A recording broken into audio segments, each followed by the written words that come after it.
Ada salah satu terapi yang sangat powerful dan sangat sederhana sekali, tapi orang tidak terlalu percaya kepadanya. Karena terapi ini saking sederhananya. Tapi saya pribadi percaya karena banyak penelitian tentang terapi ini, dan banyak orang yang membuktikan dalam kehidupan sehari-hari dahsyatnya terapi ini. Namanya adalah terapi bersyukur. Gampang ya, bersyukur. Kita tiap hari bersyukur nggak? Mungkin banyak dari Anda yang bersyukur setiap hari. Tapi ini juga bisa menjadi terapi loh. Jadi terapi bersyukur ini sudah diteliti bahwa ini akan membuat kita akan lebih terintegrasi jiwa kita, pikiran kita, perasaan kita, dan akan menjalani kehidupan kita menjadi lebih bahagia. Jadi terapi bersyukur ini bisa dilakukan dengan berbagai macam cara. Bisa kita menulis atau kita bisa mengucapkan. Tapi paling enggak intinya adalah kita mensyukuri apa yang sudah diberikan Tuhan. Apa yang sudah kita miliki, apa yang akan kita miliki, ini uniknya ya, apa yang kita akan miliki begitu, dan keadaan apapun yang kita alami saat ini. Lalu ada pertanyaan, loh Mas Danang, saya ini nggak beruntung, saya ini lagi gagal, saya ini lagi down. Lalu bagaimana saya harus bersyukur? Kenapa saya harus bersyukur? Kalau saya beruntung, kalau saya keadaannya baik, baru saya bersyukur itu masuk akal. Kalau saya lagi down seperti ini, masa saya harus bersyukur? Oke, justru itu ketika Anda ada di dalam titik terendah, justru ketika Anda ada di emosi yang nggak karu-karuan, justru ketika Anda ditimpa hal-hal yang tidak mengenakan, justru ketika orang-orang menolak Anda, justru ketika Anda lagi gagal, Anda harus bersyukur. Kenapa? Karena ketika Anda bersyukur, maka kesyukuran-kesyukuran lain akan mendekat kepada Anda. Logikanya begini. Kita itu ada yang dinamakan selective thinking. Kita hanya menseleksi hal-hal, pikiran-pikiran yang memang relevan dengan perasaan kita. Gitu ya. Saya ulangi. Kita ini hanya menyeleksi ya, hal-hal, pikiran-pikiran yang relevan, yang selaras dengan perasaan kita. Dan kita membuang hal-hal, pikiran-pikiran yang tidak selaras dengan perasaan kita. Misalkan, ketika Anda lagi jengkel, maka Anda melihat orang-orang itu kejam kepada Anda. Ketika Anda lagi marah, maka Anda mudah sekali berbuat kasar pada orang. Karena Anda merasa bahwa mereka itu adalah orang yang jahat. Ketika Anda down, gagal, dan Anda merasa terpuruk, Anda bahkan merasa Tuhan ini kejam kepada Anda. Benar nggak?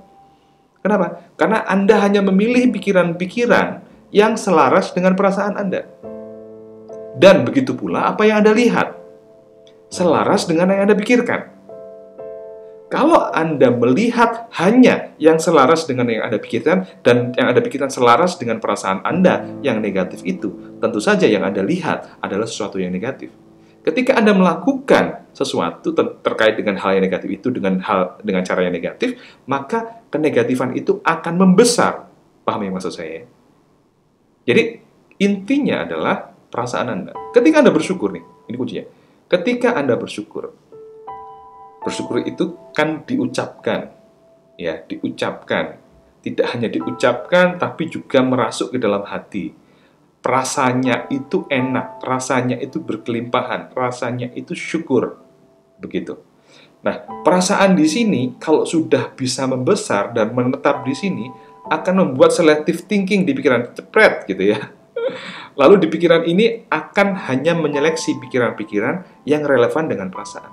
Jadi perasaan apa? Perasaan syukur. Pikirannya apa? Pikirannya pikiran positif. Menghargai orang yang memberikan kepada kita. Mengapresiasi keluarga, mengapresiasi anak, mengapresiasi pasangan. Sehingga apa? Mereka menjadi lebih memunculkan perilaku-perilaku baik kepada kita ketika kita mensyukuri, mengapresiasi. Sama juga dengan pekerjaan kita. Kalau kita mensyukuri pekerjaan kita melakukannya dengan baik, lalu pekerjaan kita akan berkembang, benar nggak? Kita mensyukuri pada klien kita atau pada konsumen kita yang membeli pada kita, terima kasih Bu, terima kasih Bapak sudah membeli dan sebagainya. Ramah sekali kita. Apa yang terjadi? Konsumen itu akan balik sama kita dan akan mengatakan kepada orang lain bahwa dia itu ramah. Artinya apa? Kita akan semakin besar yang kita syukuri lagi gitu loh. Nah, ini kayak akan menjadi feedback atau balik ke kita lagi pada akhirnya. Ya, jadi bukanlah hayalan, bukanlah sesuatu yang ngawang-ngawang kalau kita bersyukur akan mendapatkan rezeki yang lebih baik lagi, akan mendapatkan kesyukuran-kesyukuran lagi baik dari orang, ya, hubungan kita dengan orang lain akan menjadi semakin baik, dan juga kehidupan finansial kita juga akan semakin baik. Sehingga bersyukur ini penting. Bukan hanya tentang hubungan kita dengan Tuhan, dengan Allah, ya, tapi hubungan kita dengan manusia juga akan semakin baik. Nah, pertanyaannya adalah bagaimana cara bersyukur, ya? Bagaimana cara bersyukur? Anda bisa gini, kadang-kadang kita itu nggak terlalu peka gitu ya, nggak terlalu peka dengan apa yang kita punya. Kita nggak terlalu peka dengan apa yang kita punya, akhirnya kita nggak bersyukur begitu. Kenapa? Karena kita mungkin terlalu fokus pada tujuan atau terlalu fokus pada hal-hal yang membuat kita sakit hati atau apapun itu. Tapi pada kenyataannya, banyak hal di sekitar kita yang bisa kita syukuri. Ingat, untuk bersyukur ini harus ada intention, harus ada niat, harus ada kehendak. Bahwa kita ini mau, ya, mau untuk bersyukur, mau untuk melakukan kegiatan yang namanya mensyukuri. Ya, makanya di setting niatnya, namanya intention setting. Misalkan nih saya punya apa ya? Saya punya HP, atau saya punya dibawain obat nih sama istri saya misalkan. Saya bersyukur, wah saya punya obat, vitamin ya. Saya punya vitamin, istri saya mencintai saya, menghargai saya, perhatian sebegitunya. Gitu. Terima kasih ya Allah, alhamdulillah, misalkan seperti itu. Lalu saya punya HP saya bisa buat entertain, HP saya masih buat nelpon dan sebagainya. Dulu HP saya sangat jelek sekali, sekarang bisa beli HP yang nggak terlalu bagus-bagus amat, tapi lumayan. Gitu. Disyukuri. Apalagi tubuh yang sehat. Alhamdulillah, saya masih bisa sepedahan, masih bisa lari, masih bisa berkegiatan dengan normal. Alhamdulillah. Apalagi rambut, misalnya, meskipun rambut saya agak rontok begitu ya, tapi masih ada rambutnya gitu. Apalagi banyak hal, cincin dan sebagainya. Itu secara fisik ya, secara fisik. Tapi ada juga yang tidak kelihatan, syukurnya itu tidak kelihatan. Misalkan ya seperti istri saya baik sama saya tadi, teman saya baik sama saya, misalkan. Dosen saya baik sama saya misalkan, atau teman-teman saya itu support sama usaha saya dan seterusnya. Itu adalah hal-hal yang nggak kelihatan yang kita bisa syukuri. Nah, caranya adalah dengan membuat jurnal, dengan menulis. Jadi Anda ambil kertas begitu ya, lalu Anda tulis apa yang bisa Anda syukuri dari 1 sampai 10 atau 1 sampai 20 dalam satu hari. Mau tidur boleh untuk mensyukuri itu, tulis saja. Kayaknya aneh ya Mas Endang? Iya, memang kayaknya aneh. Dulu saya mencobanya juga aneh. Tapi ketika Anda menuliskan itu, 1, 2, 3, sampai 10, Anda sudah kehabisan biasanya kata-kata. Apalagi yang disyukuri ya? Gitu. Apalagi yang disyukuri ya? Oh ya, ada lagi. Gitu. Sulit gitu rasanya untuk mencari hal yang disyukuri. Nah, hari yang kedua nanti, Anda akan menemukan lebih dari 10 biasanya. Bisa 20. Gitu. Hari ketiga nanti akan Anda makin pintar lagi. Hari keempat Anda akan semakin pintar. Nah, tujuannya adalah tidak setiap hari menulis itu, ya. Tapi dari menulis ini Anda melatih otak Anda untuk mencari hal yang disyukuri. Dan ini adalah skill. Ingat ya, ini adalah skill. Nggak cuma bisa dibayangkan doang. Oh ya, aku mengerti macam tentang kesyukuran itu, aku mengerti. Aku nggak butuh. Enggak. Ini kita melatih. Ya, kita melatih. Ini namanya skill. Ya, kemampuan. Tidak hanya knowledge, tapi kemampuan. Kalau Anda tulis praktek begitu ya, Anda mengajari otak Anda untuk mencari, dan itu real mencari, bukan hanya membayangkan begitu aja, tapi mencari begitu. Setelah itu Anda syukuri. Nah, semakin lama kemampuan Anda untuk mencari kesyukuran itu akan semakin canggih. Gitu. Sehingga ada selective thinking, hal-hal yang Anda syukuri saja.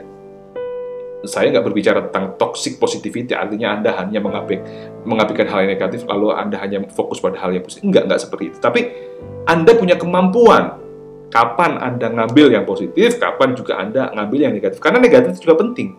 Kenapa? Anda dengan melihat sesuatu yang negatif itu tadi, Anda lebih waspada. Ya, positif dan negatif itu sama-sama penting, tapi porsinya Anda yang harus atur supaya nanti seimbang begitu. Tapi kalau Anda hanya negatifnya saja, positifnya nggak bisa, nah itu. Masalahnya negatif ini secara instingtif memang kita sudah punya. untuk bertahan hidup gitu. Kalau negatif itu, perasaan-perasaan negatif itu untuk bertahan hidup. Jadi survival mood. Jadi ketika Anda takut, ketika Anda marah, Anda akan ada di survival mood. Ya, itu istilahnya insting hewan gitu. Insting hewan untuk kita bertahan hidup. Tapi ketika ada di perasaan positif, itu growth mode. Jadi mode bertumbuh, mode berkembang gitu. Kapan Anda harus bertahan, kapan Anda harus berkembang, ini yang perlu diseimbangkan. Ya, pada kehidupan kita yang aman seperti sekarang ini, insya Allah Anda juga begitu, nggak ada masalah yang real, kecuali Anda ada di daerah perang begitu. Maka survival mode-nya itu harus lebih rendah daripada yang growth mode-nya. Kecuali Anda di daerah perang atau Anda sedang ada di depan harimau yang besar begitu. Bukan ya Allah, bersyukur, enggak, lari gitu loh. Jadi Anda harus bisa menyeimbangkan itu ya. Jadi bersyukur ini perlu dilatih, dan ini akan membuat Anda lebih selektif, lebih fokus pada hal-hal yang bisa Anda syukuri. Ketika Anda berfokus pada hal-hal yang Anda syukuri, maka Anda melihat hal-hal itu secara positif yang berpeluang untuk Anda syukuri lebih besar lagi. Dan ketika Anda merespon hal-hal yang Anda lihat secara positif tadi, maka hal-hal yang positif tadi itu semakin membesar. Feedback-nya nanti ke Anda. Dan Anda akan semakin bersyukur lagi. Maka Anda sedang berada di mode yang namanya mode bertumbuh. Pertanyaannya adalah, seberapa sering kita bersyukur dalam satu hari ini?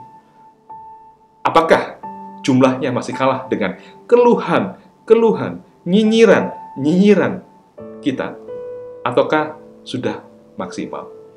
Kalau Anda punya pertanyaan, Anda ingin cerita sesuatu, silahkan tuliskan di kolom komen. Dan jangan lupa like, komen, dan subscribe, dan juga share agar lebih banyak orang mendapatkan manfaat dari pengetahuan ini. Semoga Anda selalu sehat, salam untuk keluarga, salam dari saya, Danang Baskoro Psikolog.